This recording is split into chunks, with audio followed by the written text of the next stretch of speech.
What's worse than child abuse, the Holocaust, and elderly rape? Of course it's Kenneth Branagh's Frankenstein. Now, Kenneth Branagh is a much-loved and much-respected British thespian. With such brilliant films as Henry V, The Boat That Rocked, Harry Potter and Wild Wild West. But what happens when he tries to direct movies?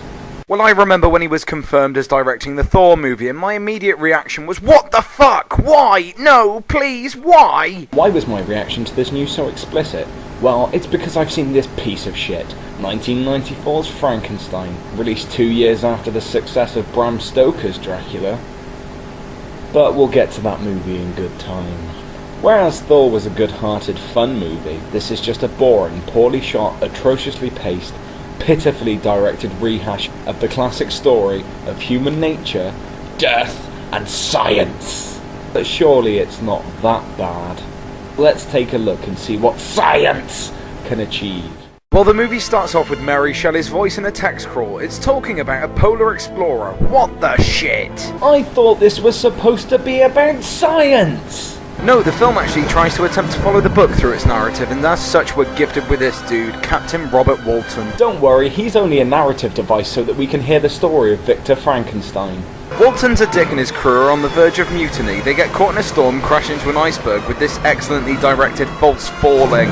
Clearly the actors are just throwing themselves down. Okay, this is 5 minutes into this and it's already a piss poor piece of shit.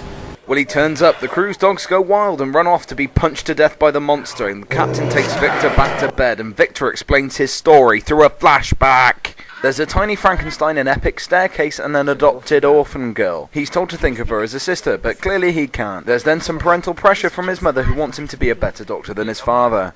Because yes, the son must surpass the father.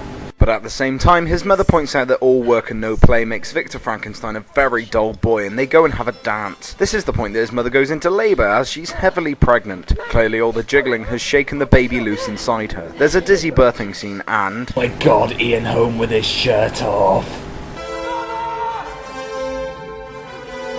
I didn't need to see Bilbo Baggins's bangers. Put those tits away, man. The mother dies during birth and Victor wants her back. 3 years pass and Victor grows a beard and visits the grave for a moment of motive-based exposition. He then makes a thingamajig to make this dancing wolf, but Helena Bonham Carter turns up to put an end to this science and they all frolic in a meadow. There's a single storm cloud. You knew this was going to happen! No, not for certain, but I had hoped the conditions would be right. They're quite common here at this time of year. I've never seen one quite as large as that, though. Look! Isn't it wonderful? I'm a little black rain cloud, of course. They assemble another doodad, get hit by lightning and become electric superheroes. Jesus fucking Christ. They're dancing again. That sure as hell was a jarring tone shift. His mother strikes back from beyond the grave, giving him a journal. And then Victor makes out with his adopted sister. He says this. Our dear brothers and sisters, say goodbye. Jesus Christ, movie, what does incestuous tendencies have to do with science? Victor goes to Ingolstadt to become a doctor and befriends this fuckmoot called Henry. And Billy Connolly hides in some shadows, being foreboding. Apparently Billy Connolly could break into heaven and lecture God himself on science. But I doubt he'd be able to take him seriously, considering how those dentures he's wearing are making him sound retarded. Victor is accosted by Connolly after making a scene in one of his lectures about living beyond death, and Billy takes him back to his house to show him his creepy monkey hand and explain acupuncture. Well, ain't that dandy?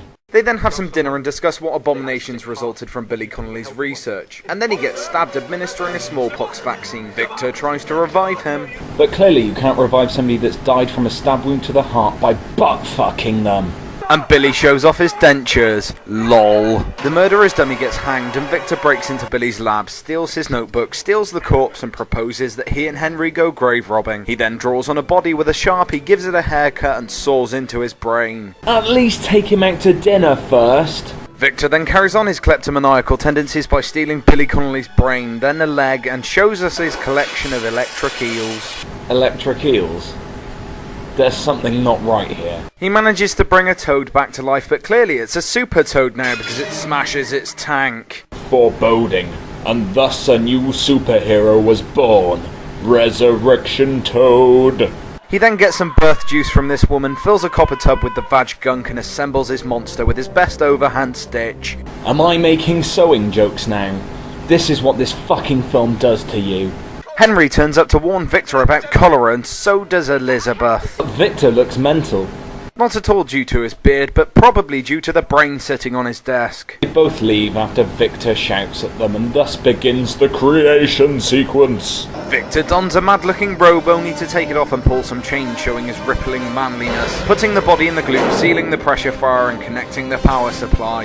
The strangest thing about this sequence isn't the fact that he's bringing a corpse back to life. It's the giant testicular bladder anus that's filled with electric eels. Seriously, what the fuck is that? Seriously, it looks like the brain bug's arse. The monster lives and Victor gets vag gloop everywhere as Victor and the monster struggle snuggle all over the floor. He tangles the body in some chains, knocks it out with a block of wood and sends it zooming into the roof.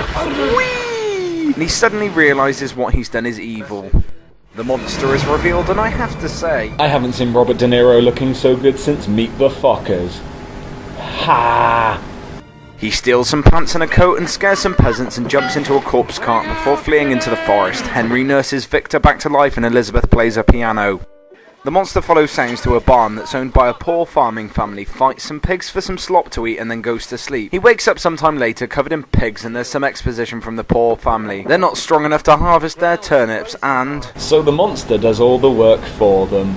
The blind and clearly retarded old grandfather puts the miracle down to being the work of the good spirit of the forest. Victor then ships his stuff back to Geneva, invites Harry to become a partner in his medical practice. Because the gods know that I want to see more of that character.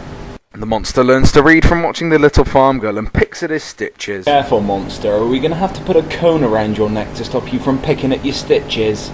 And the monster starts reading the journal. It's suddenly Christmas and the poor family leave the monster some presents and he really starts to believe that he's the good spirit of the forest. This is The painkiller.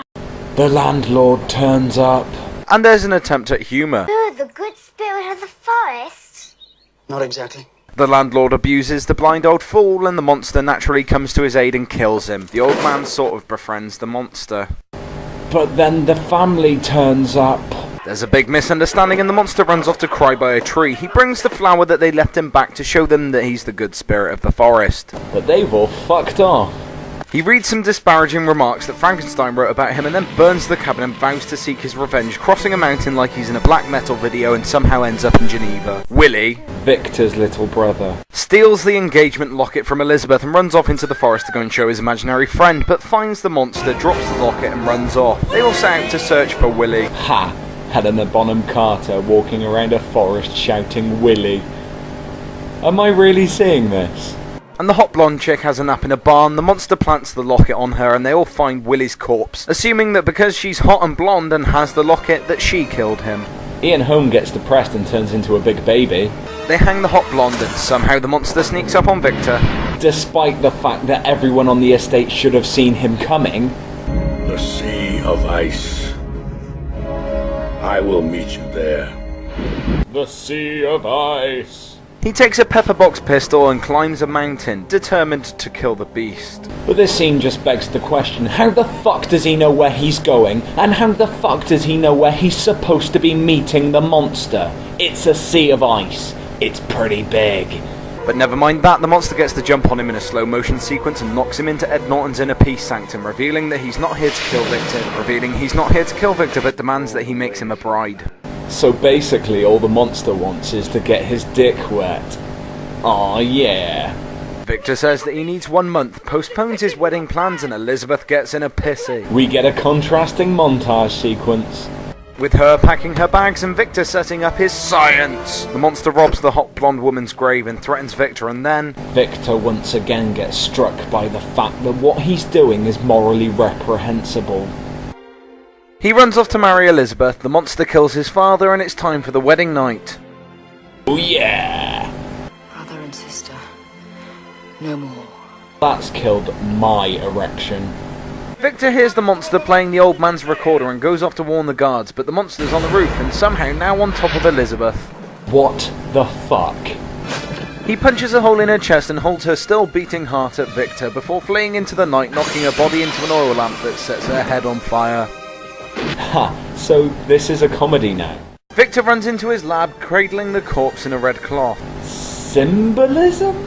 Cuts her head off, sews it onto the blonde's body. Cue eels and lightning. And he's brought his lover back from the dead with a better looking body. She lives, and so he dresses her in a bridal gown. Clearly somebody has a bridal fetish. No. What strikes me most here is that this is the most normal Helena Bonham Carter's look throughout the entire movie. This is the Helena Bonham Carter we've all come to know and love. They dance, but then the monster turns up to claim his bride. Elizabeth is torn between the two. Really don't understand why somebody just doesn't pull out a stake and lure her over. Here, Helena Bonham Carter, Helena Bonham Carter, Helena Bonham Carter. She goes over to De Niro, realises that she's a monster, sets herself on fire and runs through the house, setting everything else on fire, and then turns into a dummy as she throws herself from the stairs. Cut back to the ship, and Victor explains that he's been tracking the monster north to kill it. But then he dies, and the captain doesn't believe him. The monster then arrives in the cabin, and the captain shows mercy for the beast. They build a pyre to burn the body of Darth Branagh, and the ice starts cracking, and the monster stays on the block with Branagh to die in the flames. And that's it. It was hard trying to rewatch this movie because there's so much going on and so many different characters that aren't properly developed that your head is left spinning and you can't really focus on one thing. There's not enough time to develop any kind of feelings for the characters, and as a result, when they die or when bad things happen to them, you don't really give a shit. I don't care that his mum dies. I don't care that Billy Connolly dies. I don't care that Willie dies. I don't care that Ian Holm dies. And I especially don't care that Helena Bonham Carter dies. Overall, this film manages to have lots going on, but at the same time achieving a boring and bland effect. That's a pretty odd combination right there. The only good thing is that for the most part it follows the actual narrative of the book more accurately than the original Universal horror movies, and the monster is pretty damn cool looking and badass. There's one problem with the monster though. He comes across as the token weirdo loner that's got daddy issues, who'd be more suited to appearing on the Oprah Winfrey Show than actually appearing in a horror movie.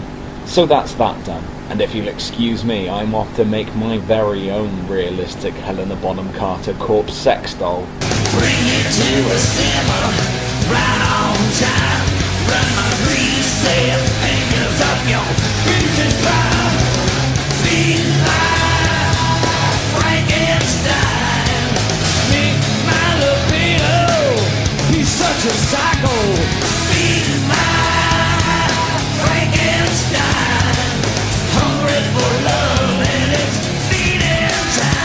Resurrection Toad. Back in the summer of '76, I would dig out bodies to play with, and my favorite part was the Brinkle time. Grave robbing USA, and I wish I might find me a cold dead corpse tonight. I'm gonna pull your body from your grave time. Grave robbing USA, and I'm grave robbing USA, and I'm grave robbing USA, and I'm digging up the dead today, 'cause I'm grave robbing USA. What's worse than child abuse, the Holocaust, and elderly rape? Of course it's Kenneth Branagh's Frankenstein. Now, Kenneth Branagh is a much-loved and much-respected British thespian. With such brilliant films as Henry V, The Boat That Rocked, Harry Potter and Wild Wild West. But what happens when he tries to direct at least 2 years after the success of Bram Stoker's Dracula? But we'll get to that movie in good time. Whereas Thor was a good-hearted, fun movie, this is just a boring, poorly shot, atrociously paced, pitifully directed rehash of the classic movies. Well, I remember when he was confirmed as directing the Thor movie, and my immediate reaction was, what the fuck? Why? No, please, why? Why was my reaction to this news so explicit? Well, it's because I've seen this piece of shit, 1994's Frankenstein.